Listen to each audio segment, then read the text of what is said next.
السلام علیکم ورحمۃ اللہ وبرکاتہ نحمدہ ونصلی علی رسولہ الکریم اما بعد۔ امید کرتے ہیں آپ تمام سسٹرز خیر و عافیت سے ہوں گی اور ایمان کی بہترین حالت میں ہوں گی۔ اللہ رب العزت سے دعا ہے آپ کی طرف ہر بڑھنے والا شر خیر میں بدل دے، آمین آمین۔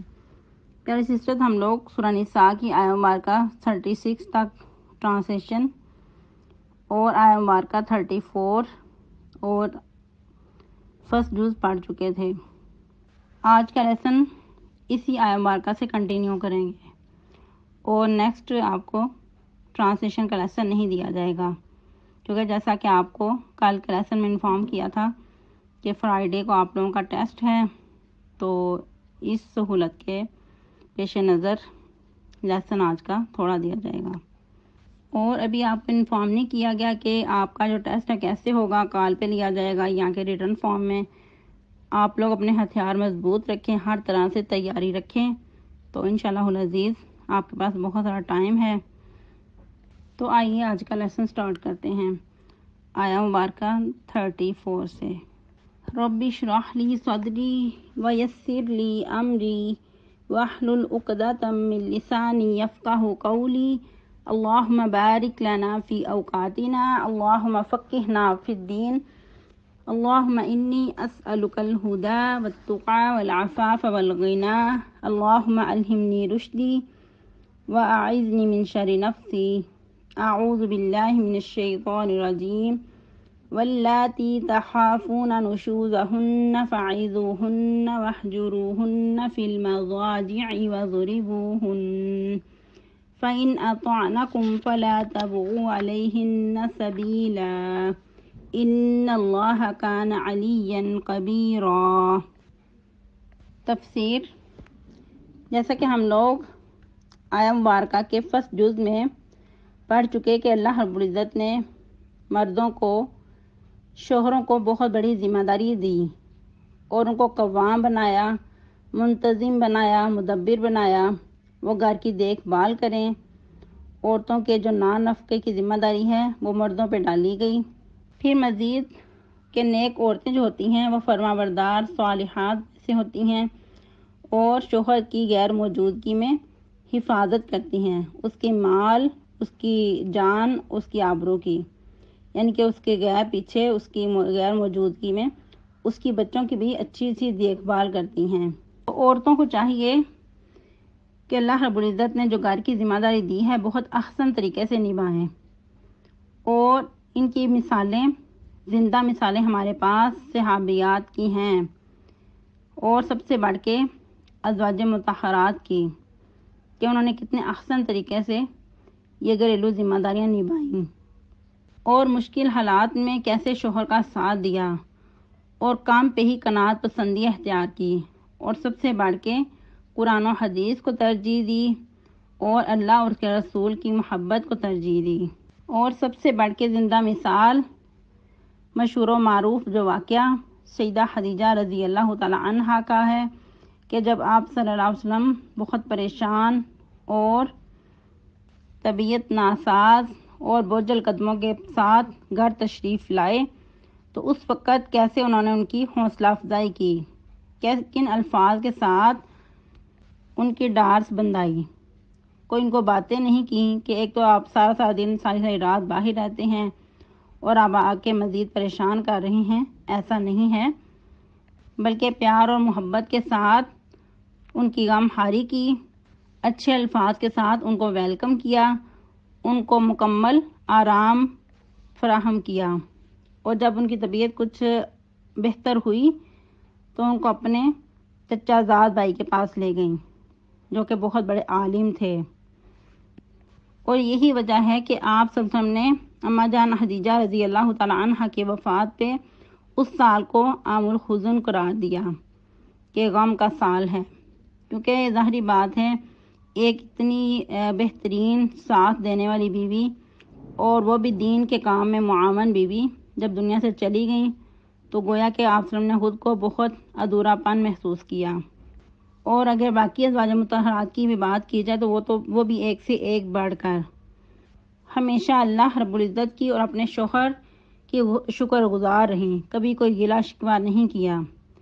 اگر تھوڑا سا کچھ انسانی نیچر کے تحت، انسانی کمزوری کے تحت کچھ مسئلے مسائل پیش بھی آئے،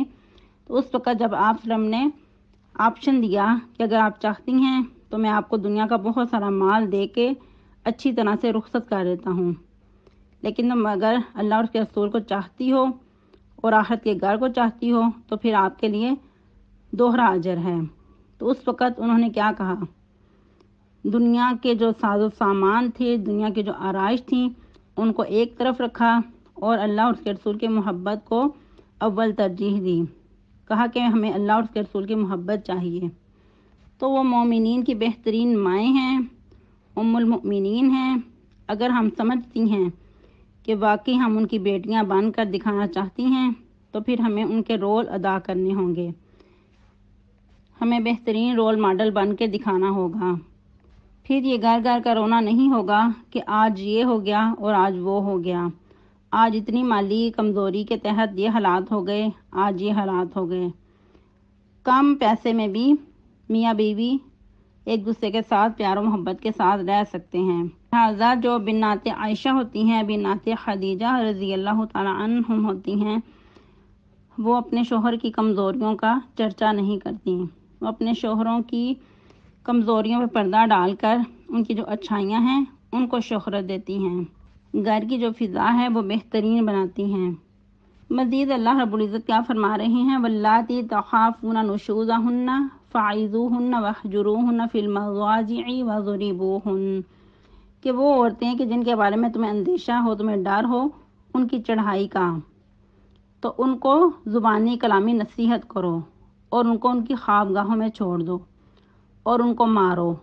فَإِنْ أَطَعْنَكُمْ، پس اگر وہ تمہاری اطاعت گزار ہو جائیں، فَلَا تَبْغُوا عَلَيْهِنَّ سَبِيلًا، تو ان پر بہانے سے کوئی اور راہ تلاش نہ کرو کہ اب مجھے حکم ہے مارنے کا تو ٹھیک ہے، اب میں سارا غصہ اتار لوں، ساری اگلی پچھلی کسر پوری کر لوں، ایسا نہیں ہے۔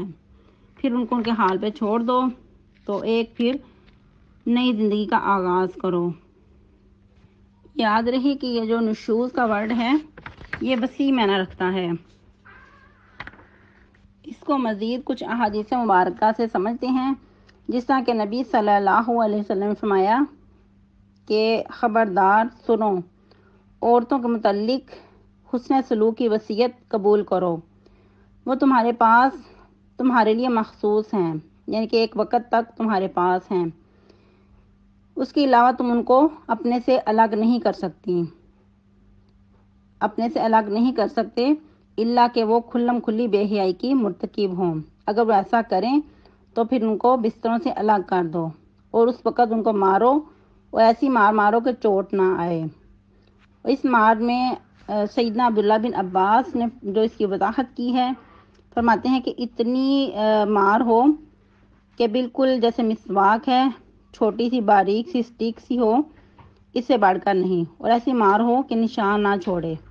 ایسا نہیں کہ اللہ رب العزت نے اگر کہہ دیا کہ وَاضْرِبُوهُنَّ،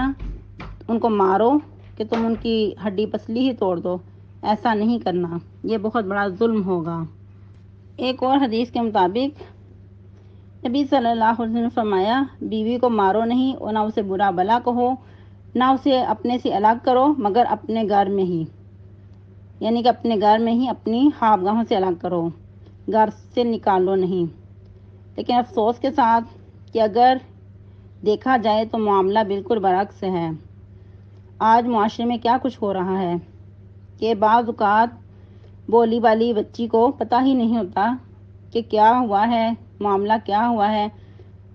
تو اس کو بس دھکے دے کر گھر سے نکال دیا جاتا ہے۔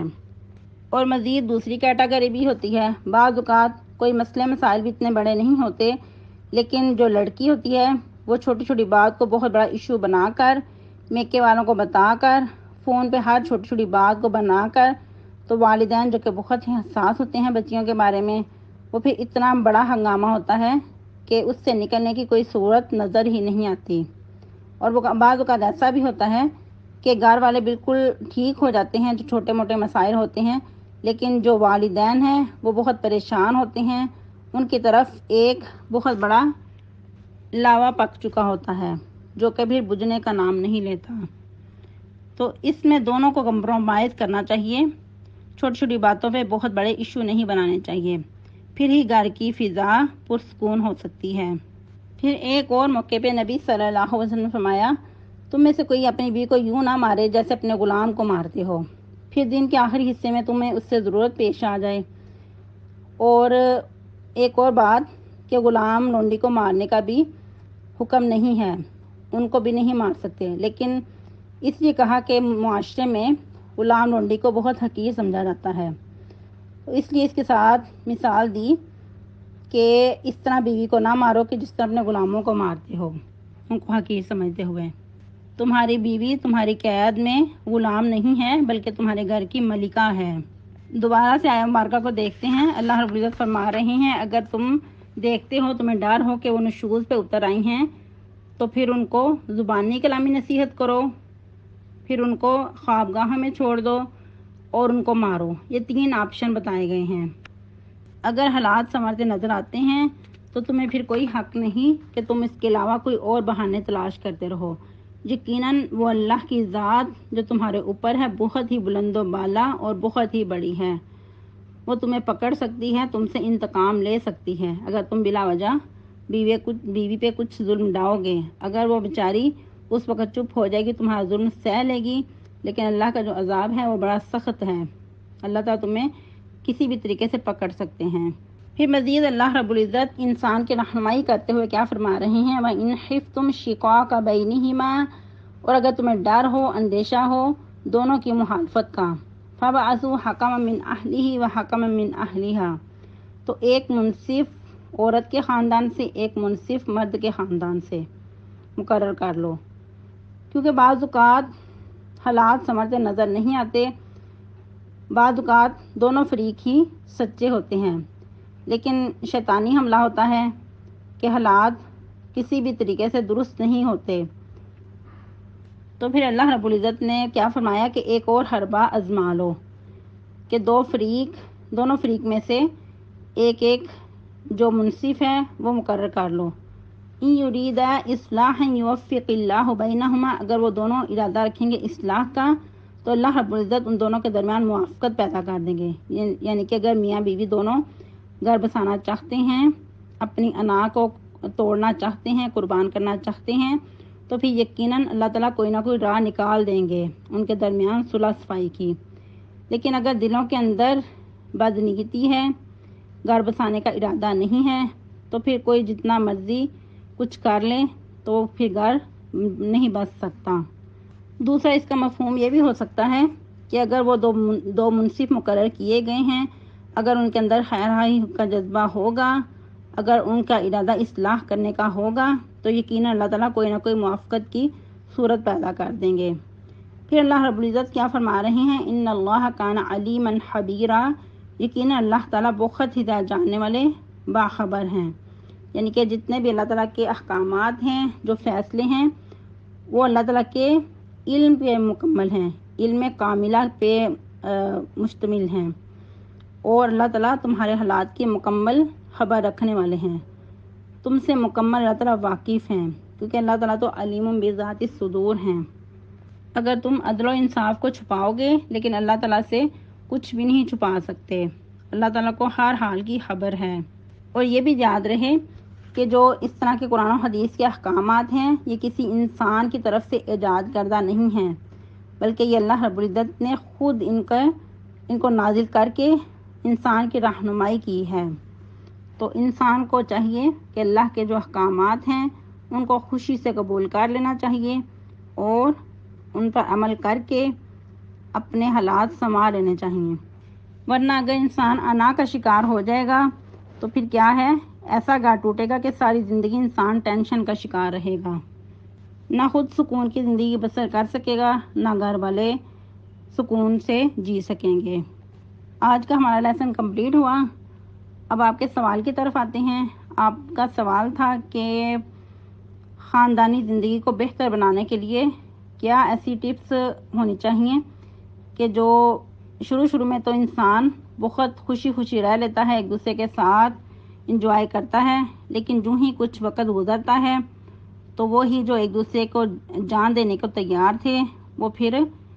دراڑیں پڑ جاتی ہیں، ایک دوسرے دور دور ہوتے نظر آتے ہیں. تو یہ کیا وجہ ہے؟ پیاری سسٹر، اس کی جو مین وجہ ہے وہ ہے پسند کی شادی،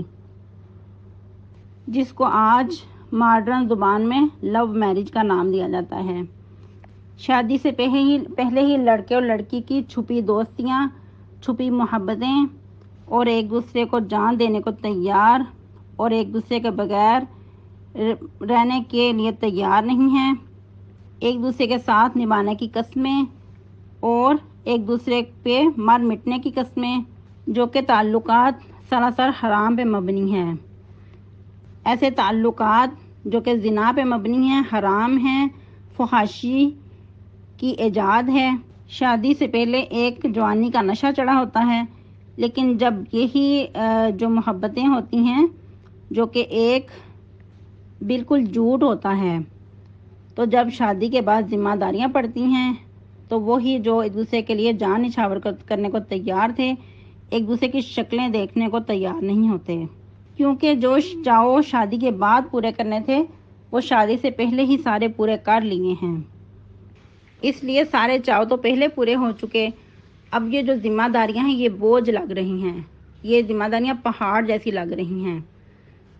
پیاری سسٹر، مین وجہ یہی ہے. اس کے برعکس جو شادیاں والدین نے کی ہیں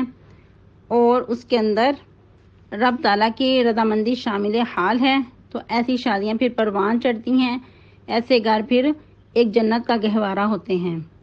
ایسے پھر جو جوڑے ہوتے ہیں وہ شادی کے بعد ایک دوسرے کے لیے جان نچھاور کرنے کو تیار ہوتے ہیں، کیونکہ ایسے جوڑے جو ہیں وہ والدین کی رضامندی کے ساتھ نکاح کے بندھن میں بندھے ہیں اور اللہ کی رضامندی کے ساتھ، اور اس میں نکاح کی تمام شرائط پوری ہوئی ہیں. تو یقیناً پھر ایسی شادیاں انشاءاللہ ساری زندگی ایک دوسرے کے ساتھ نباہ کریں گی. ایسے ہی جوڑے پھر ہن لباس لکم وانتم لباس لہن کا مصداق بن کر دکھاتے ہیں. امید ہے کہ جتنا آپ کا سوال تھا آپ اس کا جواب مل چکا. اگر مزید کنفیوژن ہو تو ضرور پوچھیے گا. آخر میں دعا ہے کہ اللہ رب العزت جو آج کل معاشرے میں بلا وجہ کی من گڑت روایات قائم ہو چکی ہیں کہ نکاح کو مشکل بنا دیا گیا ہے اور زنا کو آسان، تو اللہ رب العزت ایسے لوگوں کو ہدایت نصیب کرے اور ایسی خرافات سے کنارہ کرنے کی کوشش کی توفیق عطا فرمائے. آمین. کیونکہ جو نوجوان ہوتے ہیں وہ قوم کا اثاثہ ہوتے ہیں. اگر یہی نوجوان بگڑ جائیں، اگر یہی نوجوان غلط راہ روی کا شکار ہو جائیں تو پھر ایسے معاشرے پروان نہیں چڑھتے، بلکہ ایسی معیشت پھر تباہ ہو کے رہ جاتی ہے. تو اللہ رب العزت نے ہمیں ہمارے پاکستان وطن عزیز کو بہت سارے نوجوانوں سے نوازا ہے. اس پاکستان کی نسبت باقی ممالک میں دیکھا جائے تو ادھر اتنی نوجوان کی کثرت نہیں ہے، لیکن نوجوان ہمارے بالکل نکمے ہوتے نظر آ رہے ہیں. نہ تو دینی لحاظ سے مقصد حیات کو پہچان رہے ہیں اور نہ دنیاوی لحاظ سے اپنی معیشت کو مضبوط کرنے کی فکر ہے. اللہ رب العزت ہم سب کو ہدایت دے، نوجوان نسل کو اپنا مقصد پہچاننے کی توفیق عطا فرمائے. آمین آمین. کل فرائیڈے ہے، فرائیڈے کی سنتوں کا خیال رکھیے گا، اسپیشلی درود شریف کی کثرت کیجیے گا، سورۃ الکہف کی تلاوت، صدقہ خیرات. سبحانک اللہم ربنا وبحمدک نشہد ان لا الہ الا انت نستغفرک ونتوب الیک. والسلام علیکم ورحمۃ اللہ وبرکاتہ.